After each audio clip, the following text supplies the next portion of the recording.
जिस एम्पायर को जीतने में चाणक्य ने पूरी जिंदगी लगा दी, उस एम्पायर को चलाने के लिए उन्होंने सिर्फ तलवार पर भरोसा नहीं किया। उन्होंने लिखी एक किताब, अर्थशास्त्र। अर्थशास्त्र कोई धार्मिक ग्रंथ नहीं है, यह गवर्नमेंट चलाने का कंप्लीट प्रैक्टिकल मैनुअल है। चाणक्य ने इसे लगभग 4th सेंचुरी BCE में लिखा।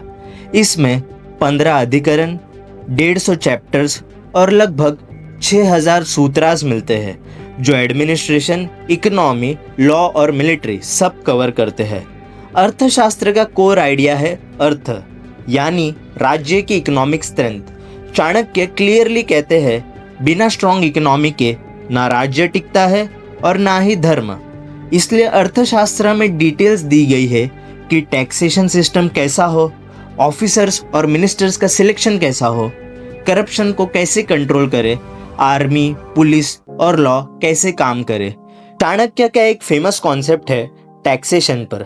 वो कहते हैं, राजा को टैक्स मधुमक्खी की तरह लेना चाहिए, ना ज्यादा ना कम, ताकि प्रजा को नुकसान ना हो। अब आते हैं सबसे इंपॉर्टेंट थियरी पर, सप्तांग थियरी। इसके अकॉर्डिंग एक राज्य 7 अंगों से मिलकर बनता है। सबसे फर्स्ट स्वामी यानी राजा, दूसरा अमात्य यानी मंत्री और ऑफिशियल्स, तीसरा जनपद यानी लैंड और पीपल, चौथा दुर्ग यानी फोर्ट और डिफेंस, पांचवा कोश यानी ट्रेजरी, छठा दंड यानी आर्मी और लॉ, सातवां मित्र यानी अलाइस। चाणक्य कहते हैं, अगर इनमें से एक भी अंग वीक हो तो पूरा राज्य कोलैप्स कर सकता है। अर्थशास्त्र की सबसे रियलिस्टिक और शॉकिंग बात यह है कि इसमें स्पाइस, इंटेलिजेंस नेटवर्क और डिप्लोमेसी को ओपनली एक्सप्लेन किया गया है। इसी वजह से चाणक्य को दुनिया का पहला पॉलिटिकल रियलिस्ट भी माना जाता है।